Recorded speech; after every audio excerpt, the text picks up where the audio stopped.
Student friends, আশা করি প্রত্যেকে ভালো আছো। এর আগের ভিডিওতে আমি পার্লামেন্ট সম্পর্কে আলোচনা করেছিলাম। সেখানে পার্লামেন্টের গঠন কাঠামোটা কেমন ছিল সেটা আলোচনা করেছিলাম। আজকে আলোচনা করব যে পার্লামেন্ট কী কী কার্যাবলী সম্পাদন করে থাকে। তো দেখো, পার্লামেন্ট বহুবিধ কার্যাবলী সম্পাদন করে থাকে। প্রধান যে কাজটি পার্লামেন্ট করে থাকে সেটা হচ্ছে আইন প্রণয়ন। কোন কোন বিষয়ে আইন প্রণয়ন করতে পারে পার্লামেন্ট? না, আমরা যদি সংবিধানের সপ্তম তফসিল দেখি তাহলে দেখব যে পার্লামেন্টের আইন প্রণয়ন ক্ষমতাকে তিনটে তালিকার মধ্য দিয়ে ভাগ করা হয়েছে। একটা হচ্ছে কেন্দ্রীয় তালিকা, একটা হচ্ছে রাজ্য তালিকা, একটা হচ্ছে যুগ্ম তালিকা। কেন্দ্রীয় তালিকায় 100টি বিষয় আছে, যেমন প্রতিরক্ষা, মুদ্রা, যুদ্ধ ঘোষণা, শান্তি স্থাপন, অন্য রাষ্ট্রের সঙ্গে চুক্তি, রেল, এই ধরনের প্রায় 100টি বিষয় আছে যেখানে কেন্দ্রীয় পার্লামেন্টই আইন প্রণয়ন করতে পারে। রাজ্য আইনসভা এইসব ক্ষেত্রে আইন প্রণয়ন করতে পারে না। রাজ্য তালিকাভুক্ত 61টি বিষয় আছে, যেমন জনশৃঙ্খলা, কৃষি, জনস্বাস্থ্য, পুলিশ, স্বায়ত্তশাসন।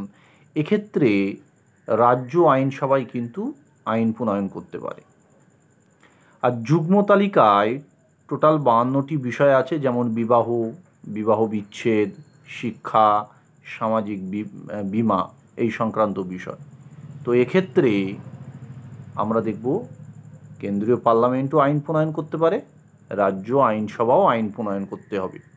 তবে মজার বিষয় হলো যে এই যুগ্ম তালিকাভুক্ত কোনো বিষয়ে যদি কেন্দ্রীয় আইনের সঙ্গে রাজ্য আইনের ঝামেলা হয় বা বিরোধ বাধে, সেক্ষেত্রে কিন্তু আমরা দেখব যে পার্লামেন্টের আইনটি কার্যকর হয়, রাজ্য আইনসভার আইনটি বাতিল বলে গণ্য হয়।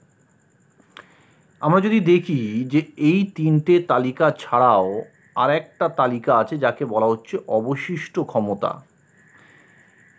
এই অবশিষ্ট ক্ষমতায় যে সমস্ত বিষয়গুলো আছে সেই বিষয়ে একমাত্র পার্লামেন্টই কিন্তু আইন প্রণয়ন করতে পারে। এবার দেখো যে আমরা আলোচনা করলাম যে রাজ্য তালিকাভুক্ত বিষয় 61টি বিষয় আছে, সেখানে রাজ্য আইনসভা আইন প্রণয়ন করতে পারে।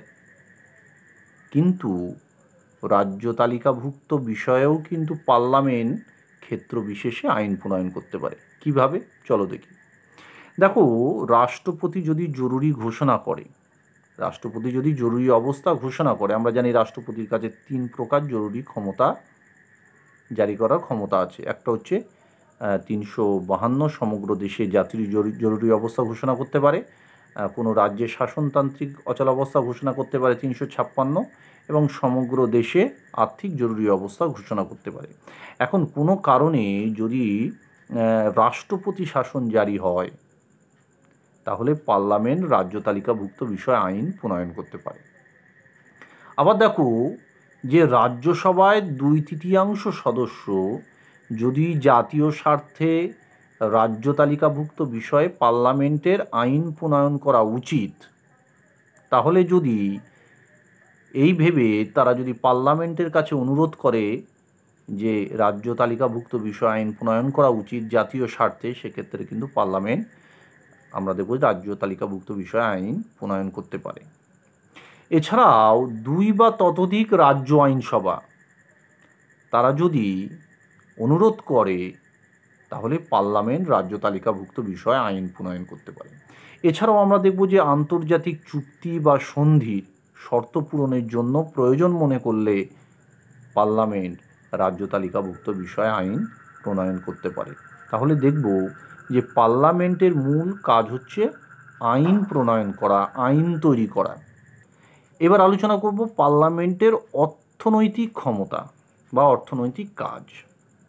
দেখো, পার্লামেন্টের অনুমোদন ছাড়া সরকার যেমন কর ধার্য করতে পারে না, কর সংগ্রহ করতে পারে না, আবার 1 পয়সা খরচাও করতে পারে না। রাষ্ট্রপতি প্রতি বছর অর্থমন্ত্রীর মাধ্যমে সরকারের আয় ব্যয়ের হিসাব সংক্রান্ত যে প্রস্তাব, যাকে বাজেট বলা হয়, সে বাজেট পার্লামেন্টে উত্থাপন করেন। মনে রাখতে হবে, অর্থ বিল শুধুমাত্র লোকসভায় উত্থাপিত হয়, রাজ্যসভায় নয়। আবার রাজ্যসভা অর্থ বিলকে সংশোধনও করতে পারে না, বাতিলও করতে পারে না, বড়জোর 14 দিন আটকে রাখতে পারে। আবার পার্লামেন্ট সরকারের খরচের জন্য যে পরিমাণ অর্থ মঞ্জুর করে সেই অর্থ ঠিকঠাক ব্যয় হচ্ছে কি না সেটাও কিন্তু দেখে। এছাড়াও আমরা দেখব যে পার্লামেন্ট আইন প্রণয়ন করে মন্ত্রীদের বেতন ভাতা প্রভৃতি কিন্তু নির্ধারণ করতে পারে। তাই মনে রাখতে হবে রাষ্ট্রপতি, উপরাষ্ট্রপতি, স্পিকার, সুপ্রিম কোর্ট, হাইকোর্টের বিচারপতি এদের কিন্তু বেতন পার্লামেন্ট স্থির করতে পারে না। এদের বেতন দেওয়া হয় ভারতের সঞ্চিত তহবিল থেকে। এবার দেখো, পার্লামেন্টের অপর একটা গুরুত্বপূর্ণ কাজ হচ্ছে শাসন বিভাগকে নিয়ন্ত্রণ করা। দেখো, যে লোকসভায় যে দল সবচেয়ে বেশি আসন লাভ করে বা সংখ্যাগরিষ্ঠতা অর্জন করে সেই দলের নেতা নেত্রীকে রাষ্ট্রপতি প্রধানমন্ত্রী হিসাবে নিয়োগ করেন এবং প্রধানমন্ত্রী পরামর্শক্রমে অন্যান্য মন্ত্রীদের নিয়োগ করেন। অর্থাৎ প্রধানমন্ত্রী এবং অন্যান্য মন্ত্রীদের নিয়ে একটা মন্ত্রিসভা গঠিত হয়। এই মন্ত্রিসভা তার কাজের জন্য ব্যক্তিগতভাবে বা যৌথভাবে পার্লামেন্টের কাছে দায়বদ্ধ থাকে।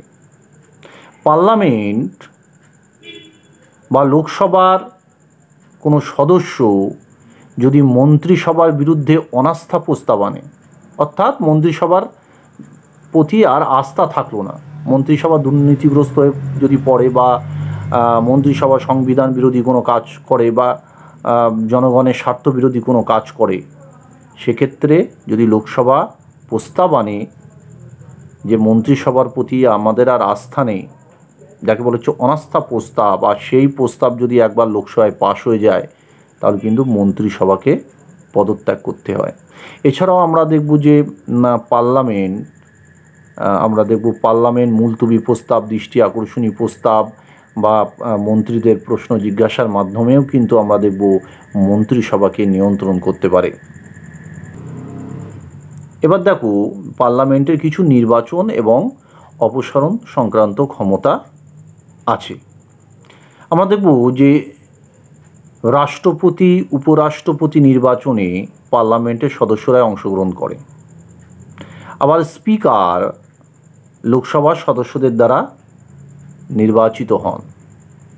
আবার দেখো যে রাষ্ট্রপতি, উপরাষ্ট্রপতি, লোকসভার স্পিকার, সুপ্রিম কোর্ট, হাইকোর্টের বিচারপতি, অডিটর জেনারেল, মুখ্য নির্বাচন কমিশনার প্রমুখ ব্যক্তিদের আমরা দেখব যে পার্লামেন্ট অপসারণ করতে পারে। এছাড়াও দেখব যে পার্লামেন্টের কিছু বিচার সংক্রান্ত ক্ষমতা আছে। পার্লামেন্টের অবমাননার জন্য বা পার্লামেন্টের যদি কেউ আইন ভঙ্গ করে তাহলে উক্ত ব্যক্তিকে পার্লামেন্ট শাস্তি দিতে পারে। আবার পার্লামেন্ট কেন্দ্রশাসিত অঞ্চলে হাইকোর্ট তৈরি করতে পারে বা অধস্তন কোনো আদালতকে হাইকোর্টের মর্যাদায় উন্নীতও করতে পারে। এবার দেখো যে পার্লামেন্টের কিছু সংবিধান সংশোধনের ক্ষমতা আছে। এখন এই যে সংবিধান সংশোধন, এই কিছু কিছু বিষয় সংশোধনের জন্য আমরা দেখব যে সাধারণ সংখ্যাগরিষ্ঠ সদস্যের সমর্থন হলেই সংশোধন করা যায়। আবার কিছু কিছু বিষয় সংশোধনের জন্য আমরা দেখব যে পার্লামেন্টের দুটো কক্ষে 2/3 সদস্যের সমর্থন দরকার। আবার কিছু কিছু বিষয় আছে যেখানে পার্লামেন্টের উভয় কক্ষে 2/3 সদস্য ছাড়াও রাজ্য আইনসভার প্রায় অর্ধেক সমর্থন দরকার হয়। কোন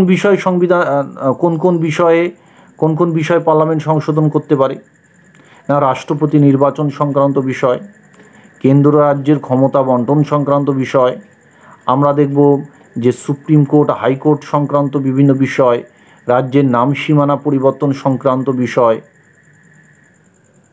আরও বিভিন্ন বিষয় আছে যেগুলো পার্লামেন্ট সংশোধন করতে পারে। পার্লামেন্টে কিছু জরুরি সংক্রান্ত ক্ষমতা আছে। আমরা জানি যে রাষ্ট্রপতির হাতে 3টে জরুরি ক্ষমতা আছে। জাতীয় জরুরি 352, রাজ্যের শাসনতান্ত্রিক অচল অবস্থা 356, সমগ্র রাষ্ট্রে আর্থিক জরুরি অবস্থা 360। এই যে জরুরি অবস্থা রাষ্ট্রপতি, যে 3টে জরুরি অবস্থার কথা বলা হয়েছে যেটা রাষ্ট্রপতি ঘোষণা করতে পারে, এই ঘোষণার আগে রাষ্ট্রপতিকে পার্লামেন্টের অনুমতি নিতে হয়। যদি অনুমতি না নেয় তাহলে কিন্তু সেটা বাতিল হয়ে যায়। এবার দেখো, পার্লামেন্ট তথ্য সংগ্রহের কেন্দ্র হিসাবে কাজ করে। আমরা জানি যে লোকসভা হচ্ছে একটা বিতর্কিত মঞ্চ। বিশ্বের যাবতীয় তথ্য খবরাখবর পার্লামেন্ট কিন্তু সরবরাহ করে। আবার আমরা দেখব যে বিভাগীয় যারা মন্ত্রী তারা পার্লামেন্টে তারা নিজেদের তথ্য সরবরাহ করে।